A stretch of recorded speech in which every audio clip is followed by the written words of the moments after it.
Welcome to the Unshakeable Foundation meeting of Cocaine Anonymous. This is a main share meeting, and today it's with great pleasure and lots of gratitude that we welcome Robin P., who's come to share on the topic of the steps in God for up to 40 minutes, after which we'll open up for the Q&A portion of the meeting. With that, Robin, it's over to you. Thank you so much. Thank you, Isaac. Hi, my name is Robin, and I'm a recovered alcoholic addict. From a seemingly hopeless state of mind and body, I have recovered, and I am so grateful to be in the fellowship of Cocaine Anonymous. And I was praying about what to share about, so I pray that during my talk, I can glorify God and tell you how I've recovered through the steps. My sobriety date is January 1st, 1997. And when I say that, that seems like a long time ago, and it is. But I have had some cross addictions like eating disorder and love addiction in the program as well. So that will be part of my story. I'm going to tell you a little bit about how I got here. I'm not going to spend too much time on it, but I was raised in Johannesburg, South Africa, and it was kind of before apartheid was abolished. So I had a lot of trauma before the age of 10, like a lot of violence in my neighborhood, a lot of things like my brother was kidnapped when I was younger, and it was just a constant fear-based environment. At the same time, I had my grandma who raised me, and at the time, my nanny, who was like kind of like my mother.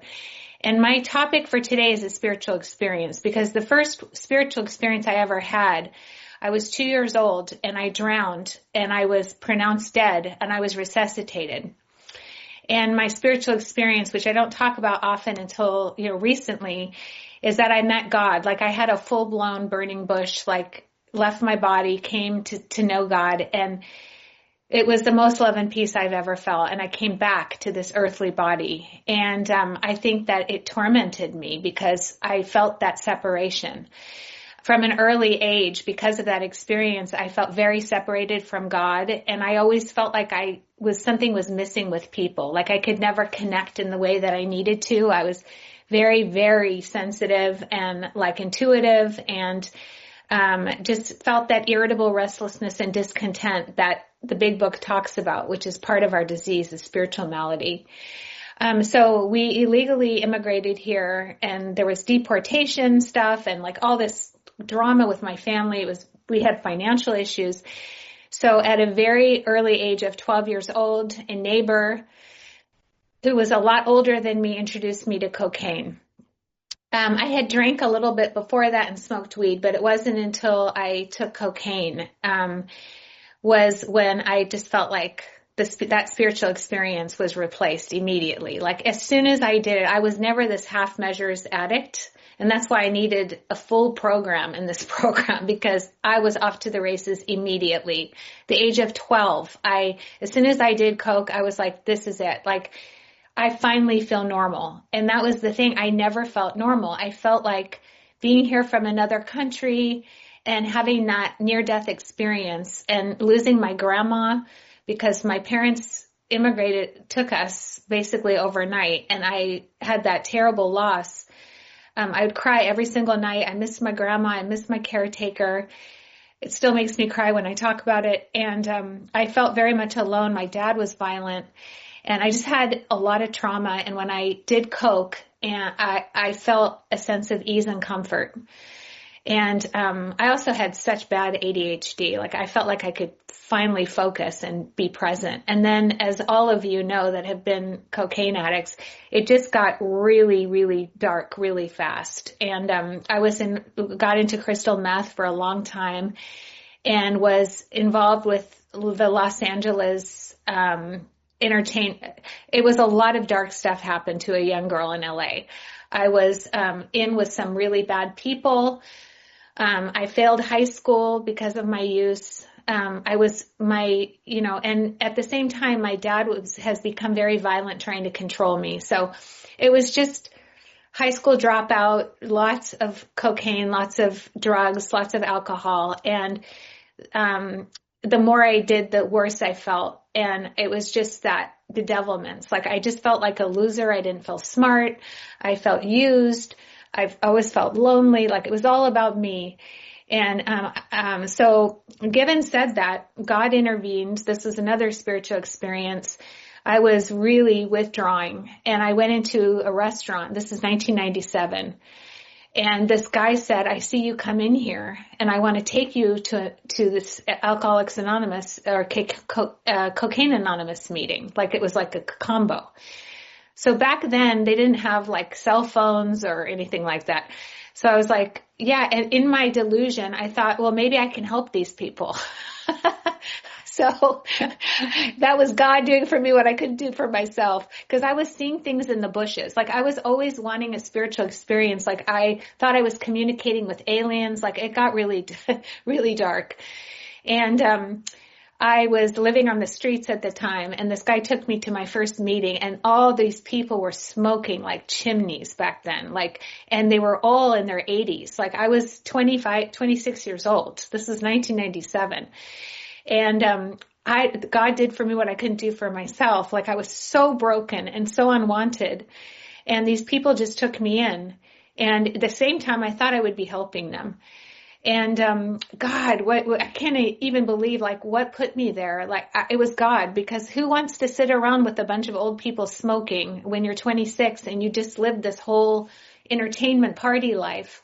But I was broken inside, and I'm grateful for the cocaine, because I think if I was just drinking, it wouldn't have brought me to such a dark place. It was hell. Like it was inside of me was hell, outside of me was hell, everything. It would eating away my whole life. But at the same time, I felt like I couldn't live without it. And so, first few years in program, I ended up completing high school certificate. I got myself into a junior college, and then I went to college here.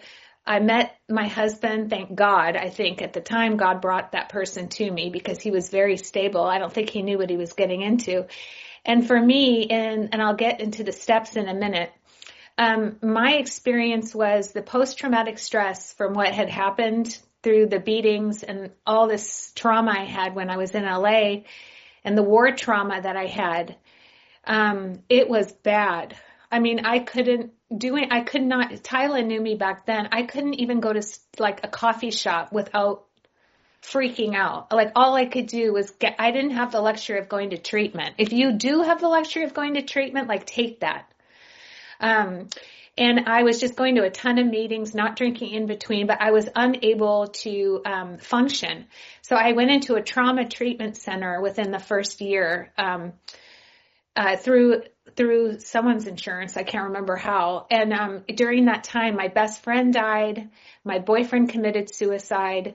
I had that boyfriend when I met my soon-to-be husband. That was kind of my MO too. I always had backup plans. And I just was a mess. And I don't know, you guys, this thing about going to meetings and not using or drinking in between and, plug the jug and all this kind of stuff.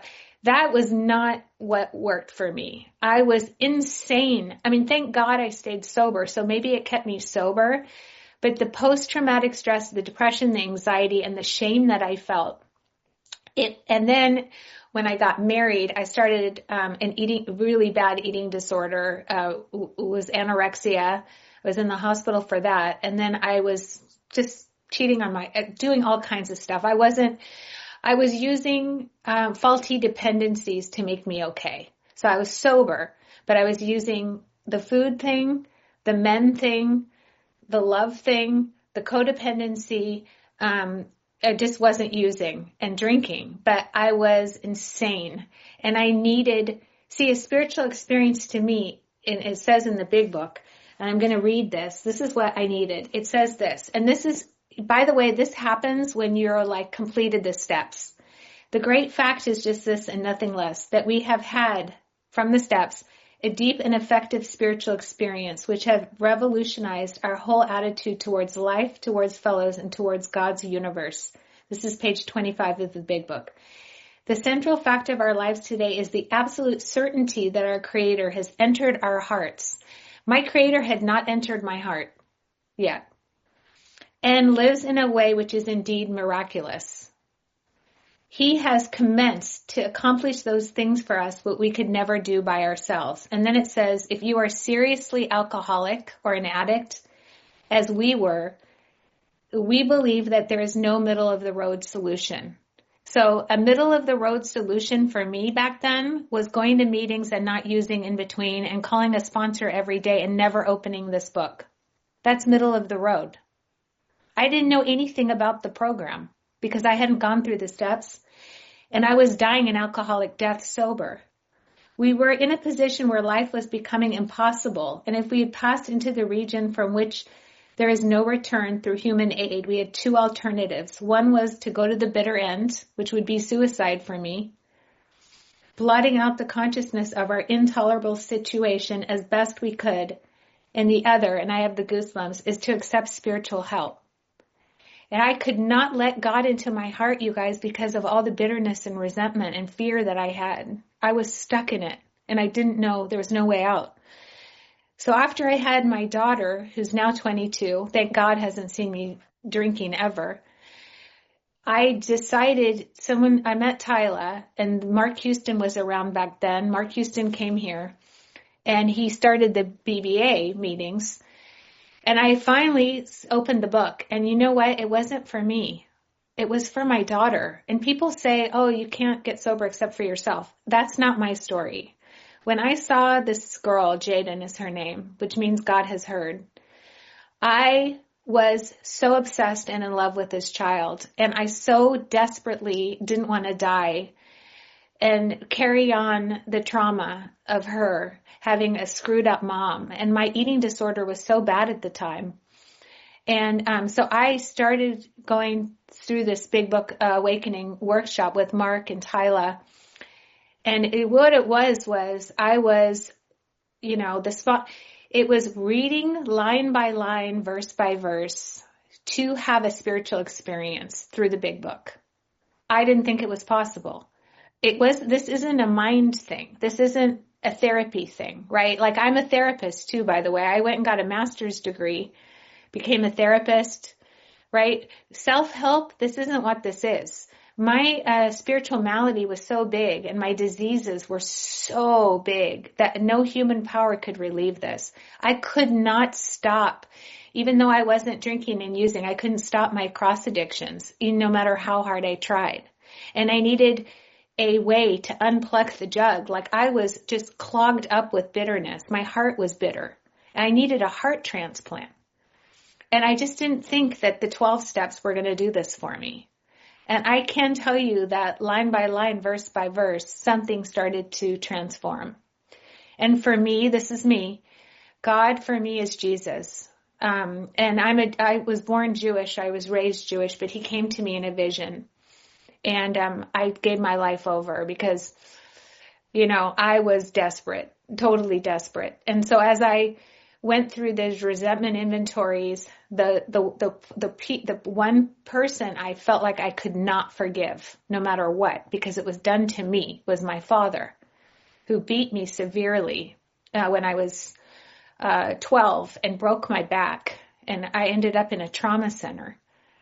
Okay, no way. You're telling me that I have to do forgiveness and see my part? What was my part? I was an innocent child. But what I didn't see is that resentment I took out on every single man that I met. And it was part of my disease. So the hardest thing I ever did was to forgive my dad when he was undeserved, because God forgave me when I was undeserved. And that, I can tell you, was one of the best spiritual awakenings I've ever had, is to forgive my father. Him and I are really close today. I forgave him. It took, though, it was a process. I didn't just go from that to this. I mean, this was years and years of torment from this man who was broken. But when I forgave him was a turning point in my sobriety. It was a huge turning point in my sobriety. For me, it was more important to forgive him than myself, because I had swallowed so much bitterness from him. And, I can't explain to you what these steps did, the 4th and 5th step, and then the 6th and 7th. I always thought, like, some of these defects of character, because I've gone through the steps so many times and taken people through them. It's not because I'm so great, trust me. It's because I'm not broken, right? Like without God, I am a broken person. And some of the character defects, God decided to leave. He left in me. I had anger for a long time, like just internal anger, and I wrestled with God and I did this. That's gone. I still have some character defects of fear, but I know God hasn't maybe removed those yet because that's how I stay close to him. And then during the time I left my husband, this was before I had done step work, and I thought it was him. That was another inventory. I thought it was all him. If you had asked me then, you would have thought this guy was terrible. It took me 7 years of like 5 inventories to see the problem was me. And when I was in treatment for an eating disorder earlier on in my recovery, that man who I divorced and left brought my daughter to the treatment center so that my daughter could see me. He never tried to get custody from me, paid me child support. We're great. And hey, we're great friends today. She's graduating college and we are having a graduation party with his whole family and my whole family. Why? Because when his brother committed suicide 2 years ago, I was there for him and his family. That's not me. I would have been so bitter and angry, it would have affected my daughter, right? So I say, and I guess what's coming out is these resentments will kill me. I don't have the luxury to hold on to them. And if I keep them, I am in my disease and I don't want to be. I don't want to die. I want to live in joy and peace. So I can tell you 10,000 things that used to bother me every day that don't bother me today. That's God touching my life. That's not something I did. No amount of therapy could have done for me what God has done. And the only way I found God personally is through the steps. Because yes, I go to church now. I study the Bible. I love the Bible. I'm obsessed with God. Anything that has to do with God, I'm there. Like that's my thing. And this year I had to do the Al-Anon steps because my husband started drinking too much.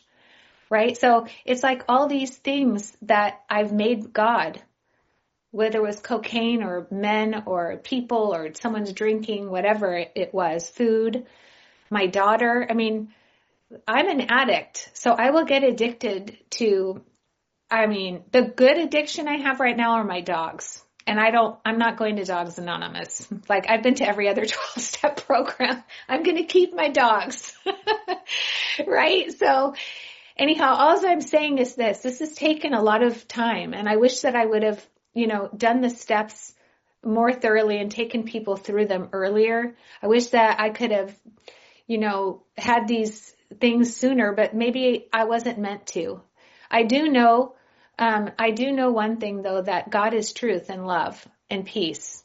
And I am not, and the world is not. And God is always good, regardless of my circumstance. And because I have a trial or I have a hardship, doesn't mean God doesn't love me.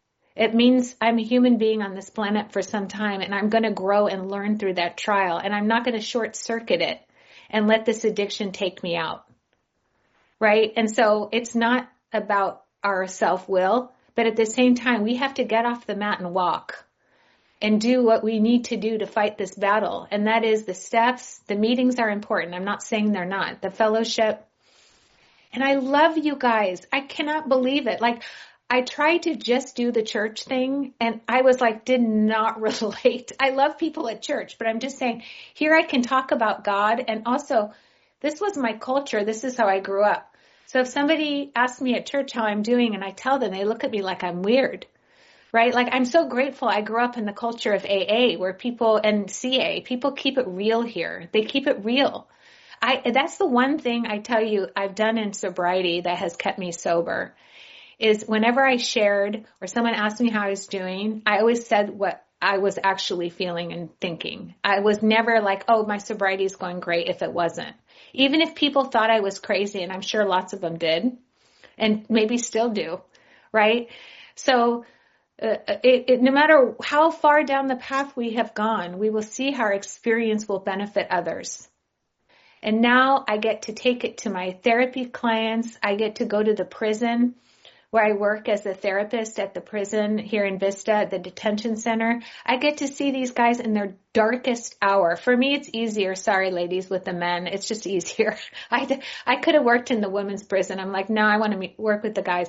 I can look at them in the eye and say, you're going to be okay, right? You're not your crime. You're not your crime. If I was forgiven, how can I sit there and look at someone else and judge them, right? That's God's job, not mine. So no matter how far down the path you've gone, you will see how your experience will benefit others, but do not short circuit the miracle. That's all I can say. Every day I wake up now, I pray, I have disciplines, I work out, I pray every single day, 6 days a week, not over workout, but I pray and I go to meetings and I stay close to the Bible. I stay close to God. And then anywhere that God has me serve and help or just smile at somebody, even if they're scowling at me. I want to be a light and love in this dark world. You just don't know what people are going through. So if that's you and you've had PTSD or trauma or cross addictions, don't hide that. Don't hide that. I hid my eating disorder for a long time and didn't think I could talk about it because they were so strict. You cannot talk about this in this meeting and this meeting and that meeting. Well, it's all the same disease. And God can restore. God has restored me to sanity. And my life, I'm married now 12 years, which is a miracle that he stayed married to me. And I am very, very grateful that I know this life is so short. And I don't want to live in fear. I don't want to live in sadness and depression. And people like Shofar, who I can call and say, hey, Shofar, blow the shofar and pray. I ask for prayers. And people like him can love me exactly where I'm at. And that's the love of God. So, Rachel, special prayer for Rachel. She's been through a lot this week. And I'm so glad she's joining us.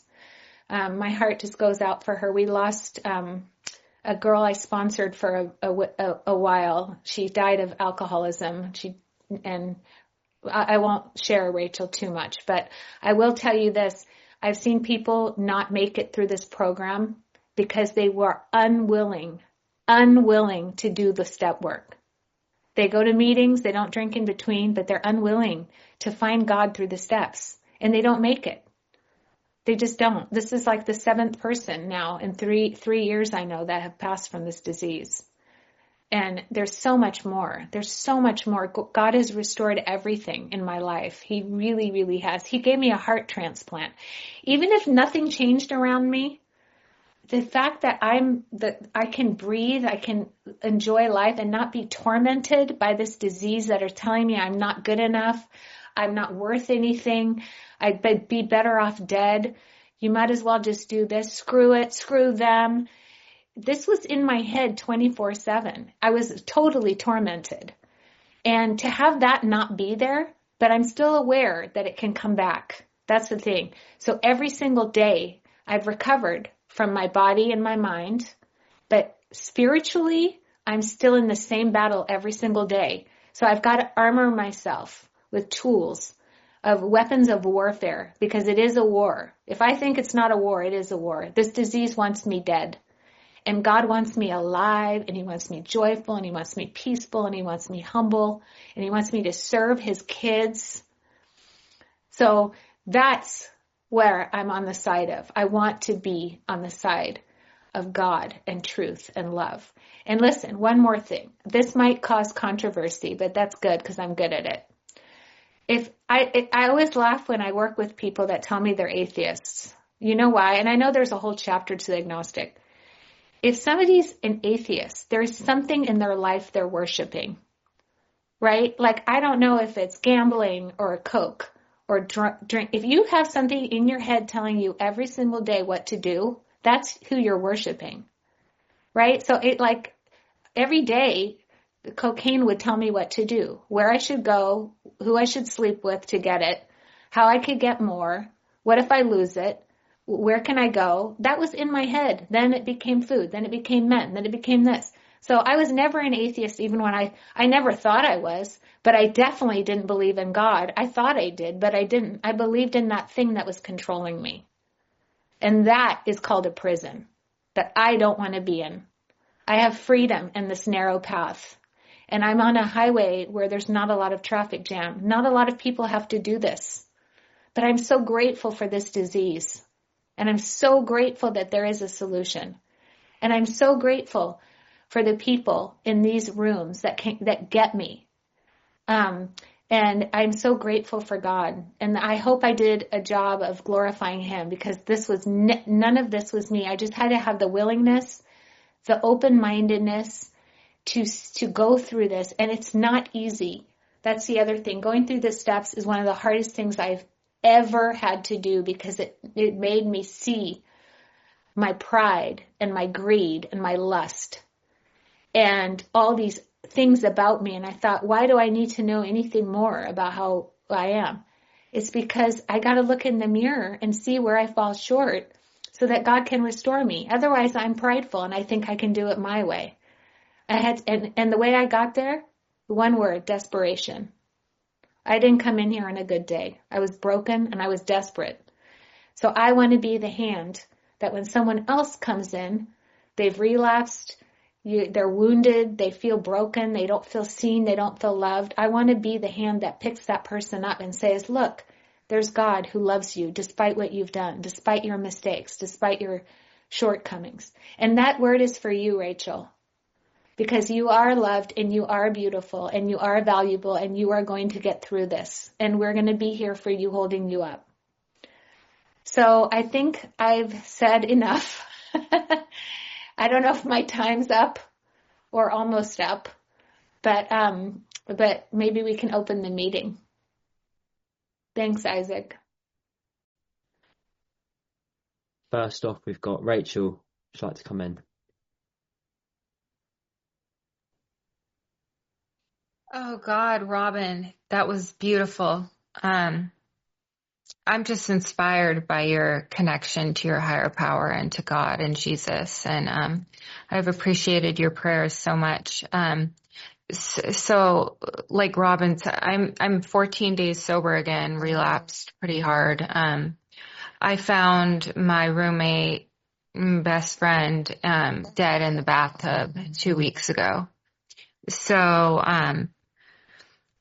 totally grieving, and know I need to get back to working the steps. I checked into a treatment center again. I've been to so many over the past 12 years, but I needed to be safe because I stayed okay the day I found her and went through, called the family, notified them, went through all the stuff you have to go through with the coroner and the medics and the cops, and spent the night at my sponsors that night and was supposed to fly home to visit family. And they were not a peaceful family. It's a stressful family, a stressful situation.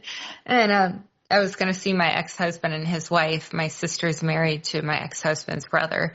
And my ex-in-laws live with my sister. So it's just a big stress situation. Oh, and the house my mom died in is right next door. So I hate going back there. So I get to the airport with my little pug, and I'm checked in. My bag is checked, and I didn't make it past the bar. I sat at the bar and I drank myself into oblivion and checked into a hotel, and that night actually went to the hospital. So this disease is going to kill me. I know that now. My last 2 relapses have been pretty scary. So last year, and this is just a warning to us all, last year my other roommate, who was my best friend at the time, she relapsed and drove drunk and killed someone. So she's now in prison. So I have these 2 women that I'm praying for daily, and I'm glad that I'm here at this treatment center so that I don't get overwhelmed and go for the bottle or something else. And Robin, again, thank you so much for inviting me to this meeting and letting me share. Thank you, everyone, for listening. Sorry, I don't have anything constructive to say. I'm just kind of in a grief bubble right now. So anyway, thank you. Thank you, Rachel. for being here with us and for sharing. It's really good to have you here today. Wendy, would you like to come in with your question? Hi, thank you. I'm Wendy, a grateful recovered addict. Thank you so much for your share, Robin. It was beautiful, and it was just so authentic and heartfelt. And I literally clung on. I can't find you on the screen, but I literally clung on to your every word. And it was so inspiring. And my life has been transformed by the steps, and I'm so grateful to have gone through the work. And today, drink and drugs aren't my problem. I'm the problem, and my behaviours, and how you said about fear being a problem. And sometimes when I wake up in the morning, it's like my addict wakes up before me, and I'm fearful. And I action my program, to the best of my ability, but sometimes I find it really hard to shake it off. And I have co-addictions as well. I act out on dating websites, shopping, eating, such like you listed. And I was wondering, when you're having your struggles, what do you do? How do you deal with that? Okay. Thank you, Wendy. That's a great question. So, I'm not the authority in all of this, but I still get thoughts like, don't eat today, don't do this, don't do that, or call this person, or don't call it. Like, I'm aware that it's my addiction. Immediately I turn to God for those, immediately, like the big book says, to pause when agitated and when we get into indecision during the day, page 87, I think 85 through 87 or 88. As soon as those thoughts come in, or I'm like quick to anger, or I get irritated, which happens a lot, I immediately, or I want to tell my husband how he should not drink or whatever it is, I'll immediately know that that's part of because I feel it. I feel the shame. I feel the sickness. And then I immediately will turn, if I can, turn in the moment to God and ask God for good orderly direction. So I restrain my tongue, and then usually a thought will come in that isn't mine, which will redirect me and mostly help me be grateful and remind myself that I'm not in control. So that's usually when the main thing is with the eating stuff is still really hard for me. Like, don't eat that, and those voices. And I go, God, you be the director of what I eat and what I don't eat. So whatever it is, I turn to God immediately. Thank you, Robin, and thank you, Wendy, for the question. Amy, would you like to come in? Hi, thank you so much for that share. Like, I'm at work and I'm not even meant to be sharing back, but I just could not, because when you talk about spiritual experiences, like I've literally just had two by your share. So in my last relapse, my psychosis was very death fear based, and I've noticed a lot recently. I've been dreaming about that I've died, and funnily enough, the way I've died is by drowning. Now, obviously, I can't comprehend that feeling and the trauma, what you've been through, but the feeling what I've had through these dreams, that actually, when you do pass, it is actually a peaceful experience, and it's a calming experience, and I think that's really helping us at the moment, because living in that fear of dying is just a horrible place to be, and that psychosis was horrible, and it gives us goosebumps because of what you mentioned in your share, and what I've been dreaming about. That in itself is just a massive spiritual experience for me. I've also been asked to do a reading on Saturday at my local women's group. I've just recently completed my 12 steps, and I've been asked to do a bit of service, and funnily enough, the reading what I was going to do was page 25. It's just so meaningful to me. And then when you started reading that, I'm like, whoa, like, what's going on here? And all these little things as good moments. And I can't thank God enough and to bring me onto this meeting and listen to your share. Just so amazing. And I think again in recovery I've had 2 relapses, and I think I was in the middle of the road, exactly what that page 25 said, middle of the road ground. I wasn't doing everything. I just thought doing a meeting every now and then, or, just turning up for me, my sponsor was enough, and it wasn't. Resentments, not being honest will take you out the door. You then get addicted to external factors, codependency, everything what you've mentioned there. Like, wow, you've just given me another spiritual awakening this evening. So thank you so much for your share, and best of luck with everything. Thank you, Amy. Good to hear you. Just gentle reminder that we're in the Q&A portion at the moment, so if possible, please come in with a question for Robin. Jana, you're up next. Hi everyone, Jana Addict. Robin, thank you so much. I love you. I love listening to your shares, and each time I listen to you, I just hear more and more of my story. And I did have a question because I was, eating disorder was my first issue as a teenager, and it came back in and out of my life. And even though I spent 4 months in a treatment center in 2024, I was still minimizing that because I was like, I'm here for drugs and alcohol.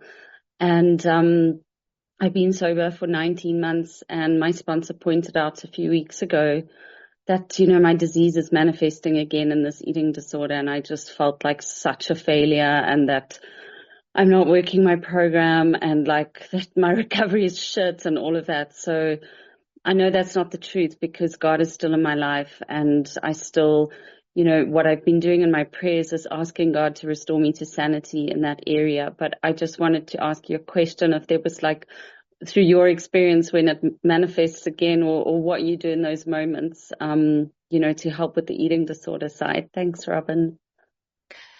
Oh my gosh, Jana, you're not a failure. That's the disease talking. Do you see how it just immediately, as soon as you have that awareness, as soon as I've had awarenesses about things, my disease wants to go in and start tormenting again. Like, oh, you hypocrite, you're sober and now you have an eating disorder. You're not really sober.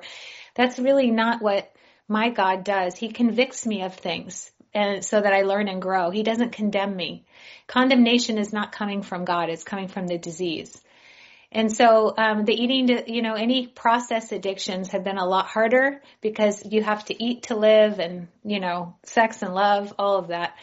And so again, it's just a daily putting myself down, as in a way, not putting myself down.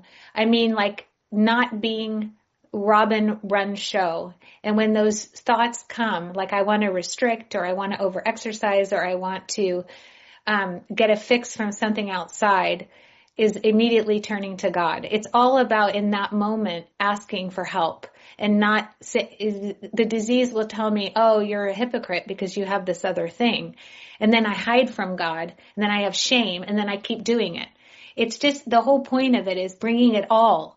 Like, right, I'm a mom, so I want my daughter to be able to come to me with everything she's going through. And I'm not judging her. I want to be there for her. I want to help her. I want to love her. I can't be God, but God loves us 20,000 times more than I love my child. And so it's really taking all of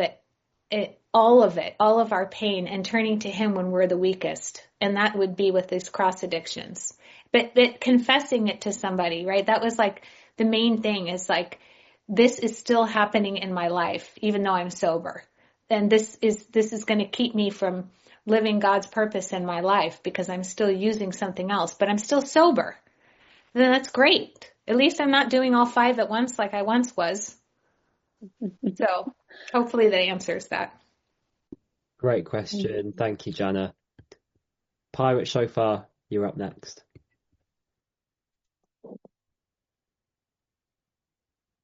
Hey everybody, I'm a very grateful recovered alcoholic. Pirate they call Shofar. Thank you so much for holding this meeting, and everybody that's doing service here. Robin, God, honey, I love you. That was so awesome, and I am so proud of you. Your dedication to service of others is impeccable, if there was anything I could say that I'd like for you to work on, and that would be just not judging yourself, letting yourself go free. You know, um, we got to trust God. You know, it says that the footsteps of his children, his chosen ones, are ordained by himself. You know, and if we thought, oh, well, look how many times I stepped in a mud hole. Look how many times I jumped in the mud hole.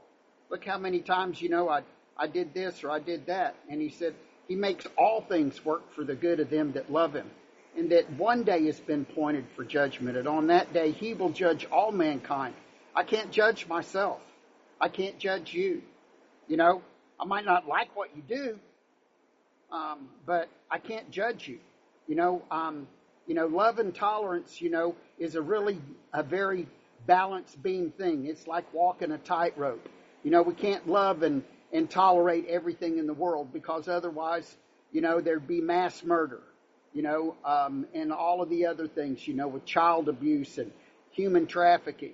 So, we got to be on a balance beam. We love and tolerate those that are seeking help, those that are helping others, and ourselves.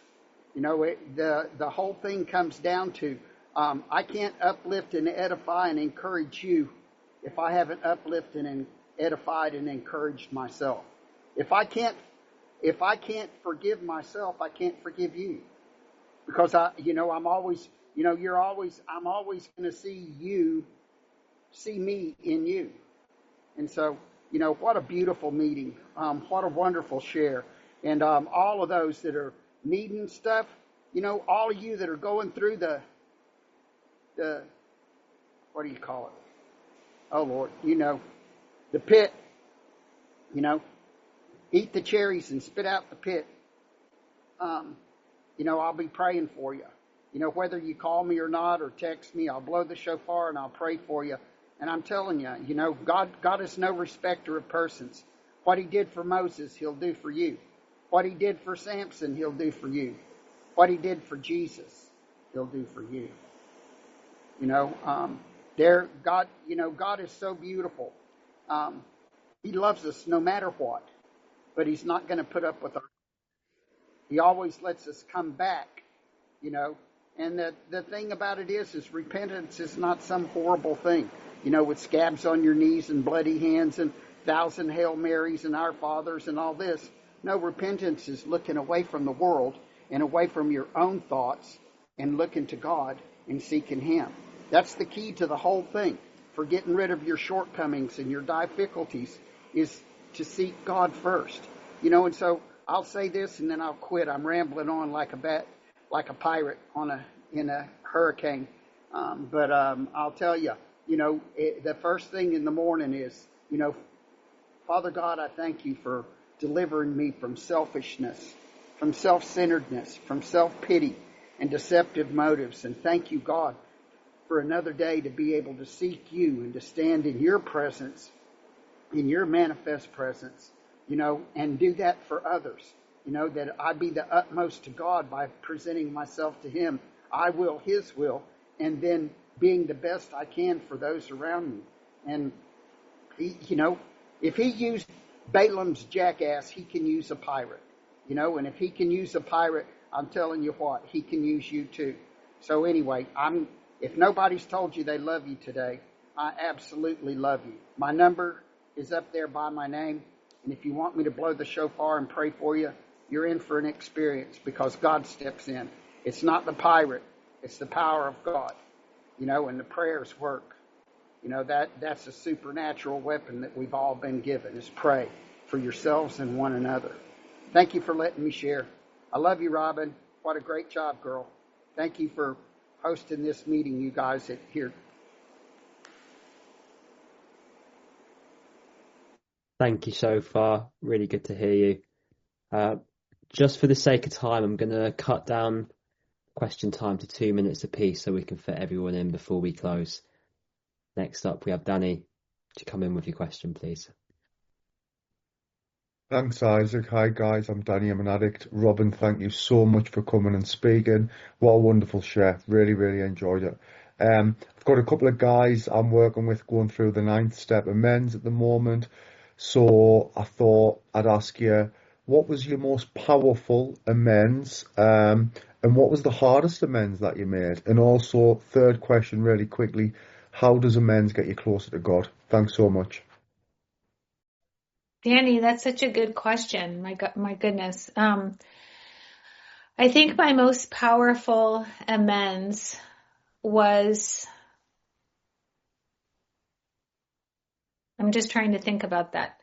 My most powerful amends probably was to my grandma, the grandma who raised me, because when I was using and drinking, I pushed her.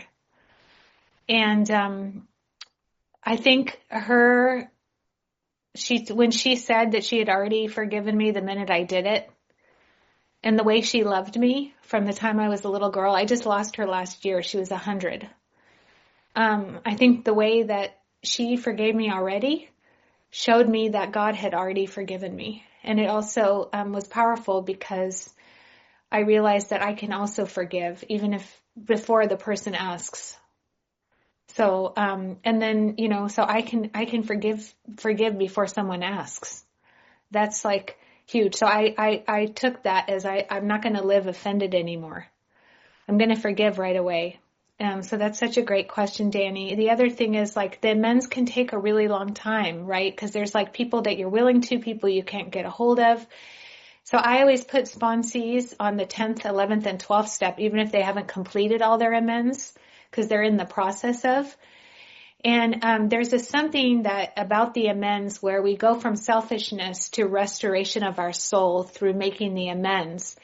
And I think the amends step isn't even for me. It's for the other person, right? And so when I can look in the eye of someone that either accepts or doesn't accept, and I don't have attachment to their acceptance or not acceptance, my part is clean. My soul is restored because I'm giving back into the stream of life, because I was like a tornado in people's lives and I didn't even see it. That was the hardest part until I did that step. I couldn't see how much badly I'd hurt people.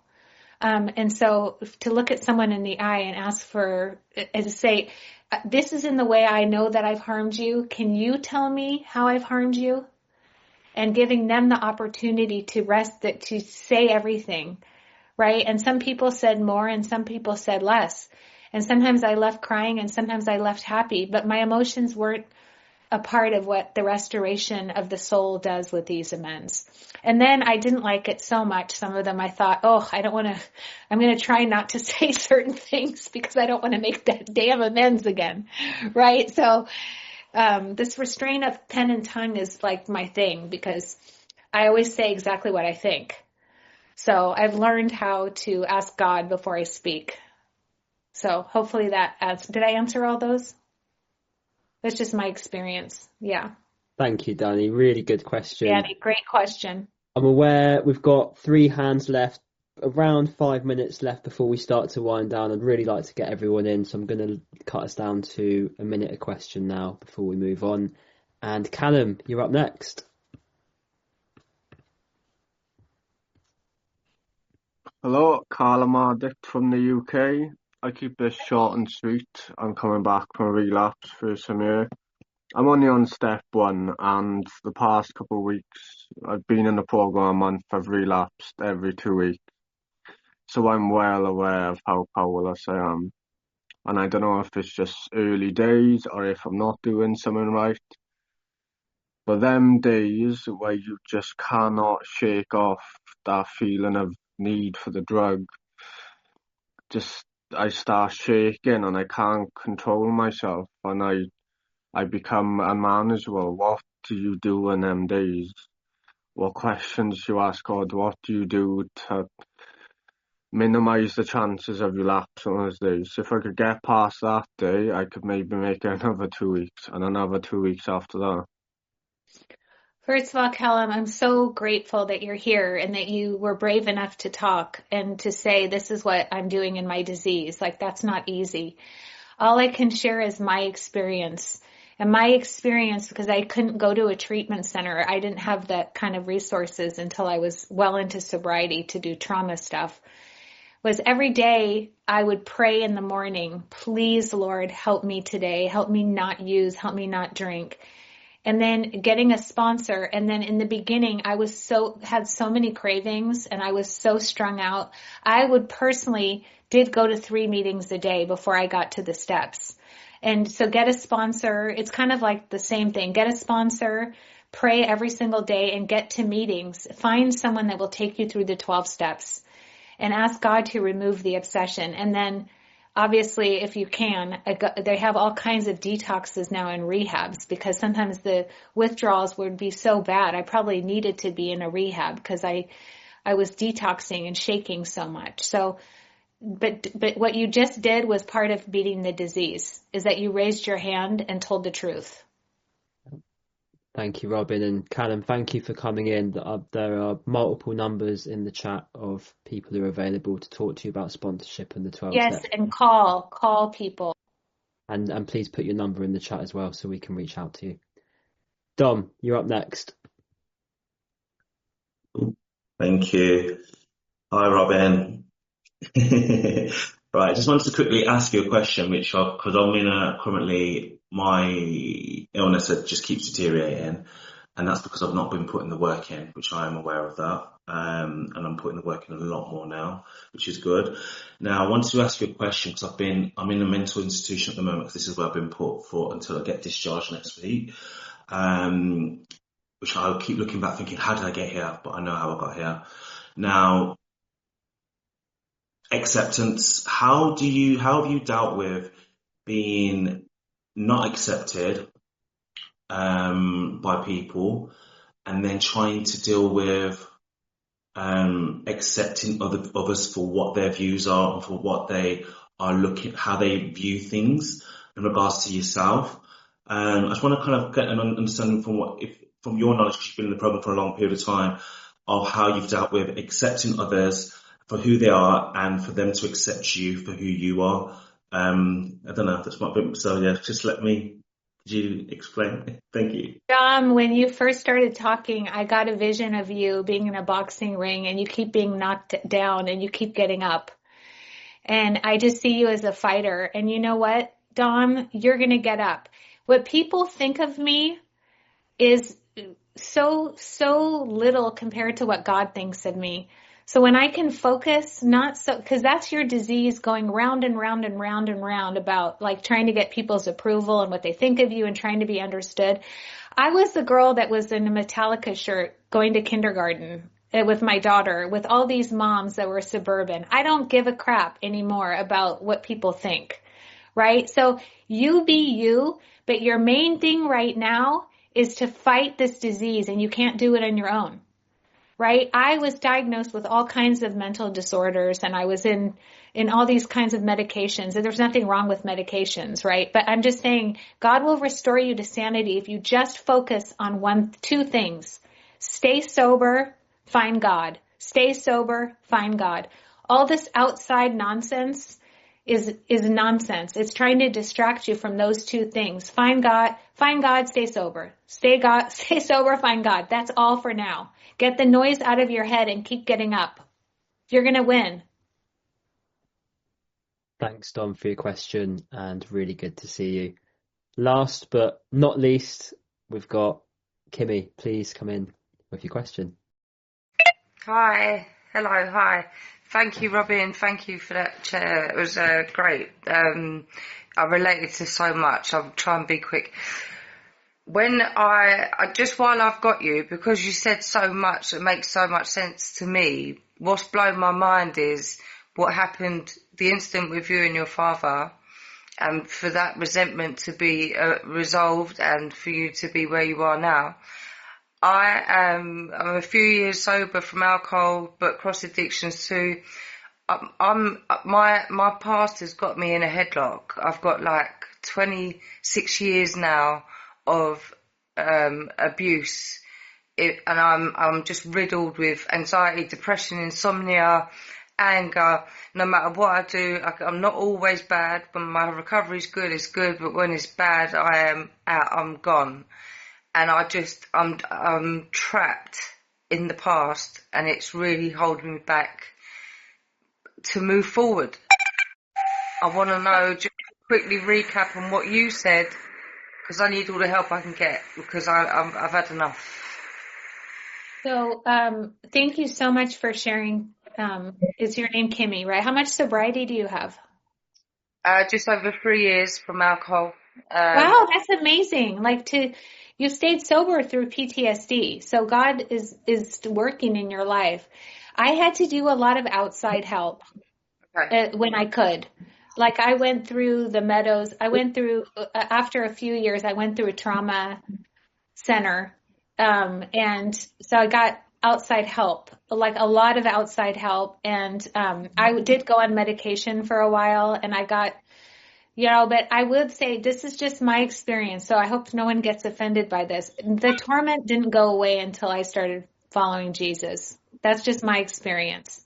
I gave my life over to Jesus, and a lot of the stuff from my past went away because I still have nightmares once in a while, but it will go away if you just can, ask God to bring the right people in your life to help you through the trauma and try and stay in the day. But it won't be there forever. I never have flashbacks anymore, hardly at all. I just have a couple of nightmares here and there, but I don't have flashbacks. Okay. So don't give up. Don't give up. It's going to go away. Yeah. And wait, have you done a resentment inventory? Have you gone through the 12 steps? Yeah, a couple of times, but not completely with this issue. Go through them again. Yeah, I'm gonna have to. Go through them again. Go through them again. Okay. I appreciate I you. will be praying for you. Thank you very much. Thank you.